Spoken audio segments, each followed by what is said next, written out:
Hello everyone, welcome back to my channel.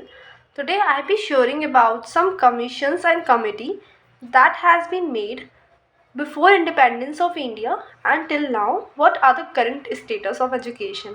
So basically ये हमारे exam में बहुत बार पूछा जाता है कि कौन सी कमेटी ने कहा था, ये कौन से कमीशन ने कहा था, ये सजेशन किस कमीशन ने दिया था। हमें आइडिया नहीं होता है कि कौन से कमीशन किसकी बात हो रही है। तो ये मेरे पास मैंने नोट्स बना के रखे हैं, बिल्कुल सीक्वेंस में है कब कौन सी कमीशन आई थी। तो मैं आपको डिस्कस करूँगी। हर एक पॉइंट ज़रूरी नहीं है याद करना, जो मैं वर्ड बोलूँ, कीवर्ड्स बोलूँ जिस कमीशन से जुड़ा हुआ, बस उसको याद रखिए, आपका मैक्सिमम काम हो जाएगा। हाँ जी, तो शुरू करते हैं। सबसे पहले आई थी हमारे पास बिफोर इंडिपेंडेंस मैकॉलेस मिनट्स। ये जो हमारे अंग्रेज़ थे ये हमारे इंडिया में आए थे बिकॉज इनको चाहिए थे चीप लेबर्स। अब चीप लेबर को क्या होना, पढ़ा लिखा होना ज़रूरी है। अगर लेबर पढ़े लिखे नहीं होंगे तो उनके ऑर्डर्स कैसे समझ में आएगा उनको। तो उन्होंने बोला कि इतना पढ़ा दो भाई कि हमारे ऑर्डर्स प्रॉपर्ली समझ आ जाए। तो उन्होंने कहा था कि संस्कृत के अगेंस्ट में थे और ये हमारे अंग्रेज़ों वाले कल्चर को बड़ा सपोर्ट करते थे। बाकी कोई खुद की लैंग्वेज लाइक संस्कृत, अरेबिक, तो he does not support them. तो उन्होंने एक पॉलिसी दी थी डाउनवर्ड फिल्ट्रेशन थ्योरी। ये वही एक एक इंसान को पढ़ा दो, वो 3 इंसान अपने जो अंदर होगा उनको पढ़ा देगा। जैसे मतलब एक जन को वो थैंक यू मत बोलो, 3 लोगों की हेल्प कर दो, फिर वो 3 लोगों की हेल्प करेंगे, लाइक दैट कॉन्सेप्ट। तो उसने ये इंट्रोड्यूस किया। बस आप ही समझना, ये जो है डाउन फिल्ट्रेशन थ्योरी जो है ये लेकर आए थे और उन्होंने सुप्रीमेसी ऑफ इंग्लिश को बोला था, सपोर्ट किया था। फिर आई हमारी वुड डिस्पैच इन 1854। याद रखने की ज़रूरत नहीं है, ठीक है। तो इन्होंने कहा था कि Magna carta of education, Magna carta of education in the sense कि अगर इनके अगेंस्ट किसी ने कुछ कहा है तो समझो कि जो उनके किंग के क्वीन है उसके अगेंस्ट कहा है, ऐसा। तो थोड़ा सा इन्होंने कहा था। इन्होंने 3 यूनिवर्सिटी खुलवाई थी। आप कहाँ, कलकत्ता, बॉम्बे, मद्रास। आप इसको MCB करके आप कर सकते हैं, मद्रास, बॉम्बे, कलकत्ता, MCB। देन उन्होंने थोड़ा सा वोकेशनल एफिशिएंसी की बात की थी, लेकिन आप इससे ध्यान मत दीजिए। आप सिर्फ इतना ध्यान दीजिए कि वुड डिस्पैच ने 2 बात पे मैग्ना कार्टा ऑफ एजुकेशन, इसके कीवर्ड्स ये हैं, और 3 यूनिवर्सिटी खुलवाई जो कि MCB थी, मद्रास, कलकत्ता, बॉम्बे। बस। फिर आई हमारी हंटर कमीशन। ये हमारी फर्स्ट कमीशन है।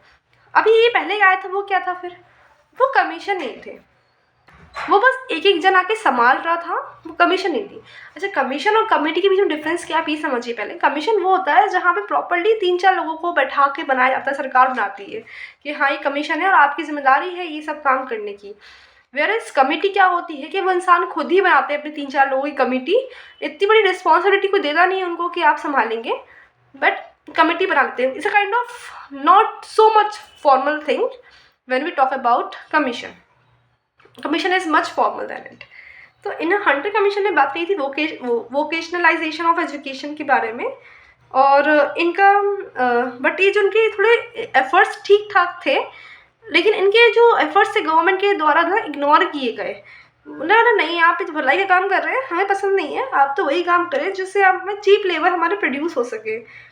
तो इन्हें सिर्फ अटेम्प्ट किया था वोकेशनल एजुकेशन को इंट्रोड्यूस करने का। फिर हमारे पास आई यूनिवर्सिटी कमीशन।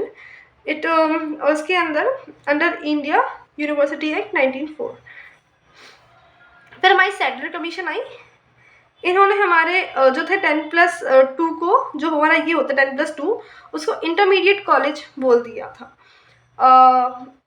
किसने, आप कुछ क्वेश्चन पूछेगा आपको कि आपको इंटरमीडिएट कॉलेज किसने कहा था, you just take the answer Sadler commission. फिर हमारी हर्ट लॉ कमीशन आई। सिर्फ मैट्रिकुलेशन पे पीपल को फोकस था। मतलब क्या हो रहा था कि लोगों का कहना था ये था कि हम 10वीं पास हो जाए, मैट्रिकुलेशन 10वीं है ना, 10वीं पास हो जाए, बात ख़त्म। तो हार्ट लॉ कमीशन ने कहा कि यार ये सिर्फ पास करने पे ही, मतलब इसे एडमिशन करा के छोड़ रहे हैं, उनको मतलब ही नहीं है, कोई स्किल डेवलप ही नहीं हो पा रही है। तब स्किल ही डेवलप नहीं होगी तो हमारी क्या हेल्प करेंगे, कल कोई क्या मजदूर बनेंगे हमारे। तो इनने बोला कि सिर्फ उस पर फोकस ना हो एडमिशन के ऊपर, उनको एटलीस्ट मिडिल स्कूल तक के एंड तक स्किल डेवलप करना आ जाएगी। किसने कहा था, हार्ट लॉ कमीशन। फिर सैप्रू कमेटी आई थी हमारी, appointed by UP government. Suggestion दिए थे इनने diversified course and secondary stage पर ही हो जाए डाइवर्सिफाइड कोर्स तो बेटर होगा। उन्होंने इंटरमीडिएट स्टेज अबॉलिश की थी। अब स्मिता याद रखना कि जो है अप्रूव कमेटी यूपी गवर्नमेंट ने अपॉइंट की थी। फिर माई आई अबाउट वुड रिपोर्ट, पॉलिटेक्निक इनके उसमें एग्जिस्ट करने लगा था। जब भी क्वेश्चन आया पॉलिटेक्निक किसने इंट्रोड्यूस किया था, अबॉट, पॉलिटेक्निक अबॉट। ऑलराइट, सो ये हमारे था प्री इंडिपेंडेंस तक की कमेटी। कौन कौन सी थी, just revise it once again. Macaulay's minutes, Wood despatch, Hunter's, university commission, Sadler commission, the Hartog commission, Sadler commission, the Abbott. Now move further. अब हम आते हैं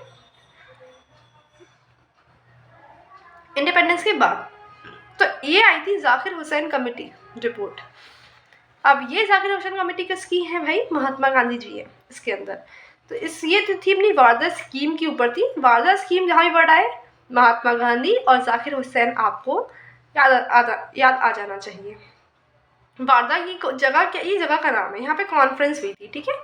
तो इन्होंने बात की थी बेसिक एजुकेशन। बेसिक एजुकेशन मतलब पता है आपको क्या होता है कि इतनी एजुकेशन दे दो बच्चे को ताकि वो अपनी कमा खा ले, मतलब कुछ स्किल डेवलप कर दो उसके अंदर कि बच्चा जो है कमा के खा ले। ऐसा नहीं कि बहुत ज़्यादा इंजीनियर बना दिया, मैं डॉक्टर बना दिया उसको, नहीं।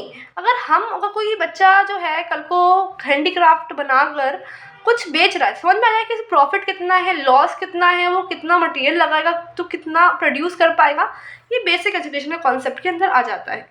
ओके, यहाँ पे कॉन्फ्रेंस हुई थी। महात्मा गांधी ने कहा था कि फ्री एंड कंपल्सरी एजुकेशन होना चाहिए फॉर 7 ईयर तक, मतलब बच्चे को 7 साल तक एजुकेशन देना चाहिए। मतलब एक टाइम पीरियड दे रही है 7 साल तक, 7 साल तक नहीं, 6-7 नहीं। और 8 साल से पढ़ रहा है तो फिर अगले 7 साल पढ़ेगा। मदर टंग होना चाहिए। सेंट्रल हैंडीक्राफ्ट, मतलब होता है हैंडीक्राफ्ट के ऊपर वो सेंट्रल वो फोकस था। Zakir was appointed in this committee, Zakir जो थे अपॉइंटेड, ऑब्वियसली उसका कमिटी का नाम ही जाकिर था तो जाकिर जी तो होंगे ही। द सर्जेंट रिपोर्ट 1949 में आई थी। थोड़ा सा इसका ईयर याद रखिएगा। जो पहले वाली कमेटी आई थी वो आई थी आपकी 1937 में। ऑलराइट, द सर्जेंट रिपोर्ट 1949 में आई थी। इन्होंने यूनिवर्सलाइजेशन ऑफ एलिमेंट्री एजुकेशन कहा था। इतना समझ लीजिए कि बस इन्होंने ज़्यादा कुछ नहीं है इतना इसमें, कि इन्होंने भी वही बात कही थी कि भाई आप थोड़ा सा डिवाइड कर दिया, थोड़ा सा एग्री कर दिया। प्री प्राइमरी को 3 से 6 साल में कर दिया, प्राइमरी को 6 से 11 साल, सीनियर बेसिक को 11 से 14 ईयर्स में।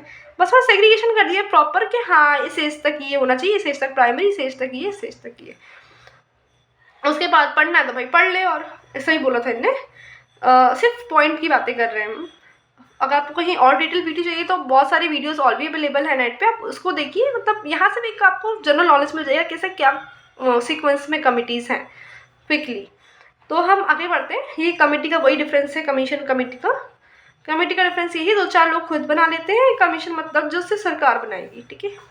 अब पोस्ट इंडिपेंडेंस जब पूरा देश आता हो ही चुका था तब की बात है। राधा कृष्णन कमेटी, तो राधा कृष्ण कमेटी हमारी लेकर आए थे, यूसीजी एस्टैब्लिश हुई थी। यूनिवर्सिटी ग्रांट कमीशन किसने करी थी, राधा कृष्णन कमेटी ने। फिर आई थी हमारी मुरलीधर कमीशन 1952 से 53, जिसने क्या कहा था, सीनियर सेकेंडरी एजुकेशन पे फोकस किया था, टीचर ट्रेनिंग नॉलेज पे फोकस किया था मुरलीधर जी ने।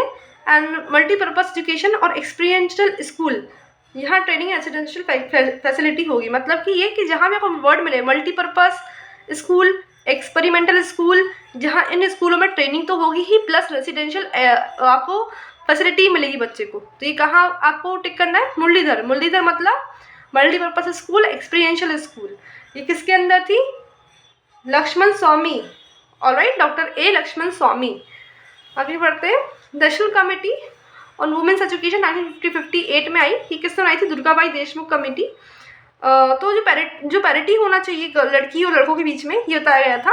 उन्होंने बोला कोएड तो कर दो भाई एटलीस्ट मिडिल स्कूल तक, उसके बाद भले सेपरेट कर देना हाई स्कूल में। क्या बोला उन्होंने, जब भी आपको पूछा जाए कि आपको पैरिटी की बात किस कमेटी में की गई थी, तो बोला national commission on women education. तो भाई आप समझ जाओगे वुमेन की बात है तो वुमेन में पैरिटी तो लाएंगे ही।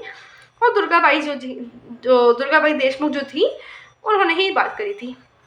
अब कोठारी कमीशन तो बहुत ही फेवरेट है भाई। कोठारी कमीशन तो पता ही, अपन बहुत बार पढ़ चुके हैं, स्टिल यहाँ पढ़ लेते हैं। डॉक्टर DS कोठारी जी लेकर आए थे ये 1964 1966 के बीच में आई थी। 12 टास्क फोर्स बनाए थे इनने। आप ये समझिए कि इन्होंने 10+2+3 का फॉर्मूला भी नहीं दिया था। इन्होंने कहा था कि मदर टंग जो है इंस्ट्रक्शन होना चाहिए एक प्राइमरी लेवल, रीजनल लेवल, एक secondary level. Vocationalisation of education, Kotari को मतलब क्या है कि इसको फर्स्ट प्रेफरेंस देना है। कभी ये पूछा जाए कोटराइजेशन ऑफ कमीशन की बात हो तो आपको फर्स्ट प्रेफरेंस जो है कोठारी जी को देना है। उसके बाद अगर नहीं ऑप्शन में तो मकोलम कमेटी को सेकेंड प्रेफरेंस देना है। आई नो थोड़ा रट्टिफिकेशन है इसमें, तो क्या कर सकते हैं, रट्टा ही वाली बात है, कोई इसमें समझने वाली बात नहीं। जो चीज़ हिस्ट्री में रिकॉर्ड हो गई है उसका रट्टा ही मार सकते हैं हम। हिस्ट्री एक याद करने की चीज़ें हैं, साइंस समझने की चीज़ें होती हैं, मैथ समझने की चीज़ होती है, लेकिन अब जहाँ रट्टा है तो वहाँ रट्टा ही होता है। यशपाल कमेटी की बात करूँ तो यहाँ पे जो है नहीं, मतलब टेक्स्ट बुक जो है स्कूल की प्रॉपर्टी होती है, स्कूल में रख देना चाहिए। बच्चों को रोज़ बर्डन कैरी करने की ज़रूरत नहीं है। तो और लैंग्वेज वो होना चाहिए बुक की, वो सॉफ्ट स्पोकन होना चाहिए। तो ये बात उसकी यशपाल कमेटी में कही गई थी। तो this is all about the committees which we had since before independence to after independence. So I hope कि आपको बेसिक आइडिया मिल गया हो। अगर थोड़ा भी आइडिया मिल गया हो तो इट्स वेल एंड गुड। अगर ना मिला तो I am really sorry. I tried my best to share my content with you. Just keep studying no matter what. कहीं और समझ में आता है कहीं और से पढ़िए, कोई इशू नहीं है। मैं खुद जहाँ से मिलता है वहाँ से पढ़ने की कोशिश करती हूँ। बाकी all the best, keep growing, keep loving your love ones, have a good day ahead.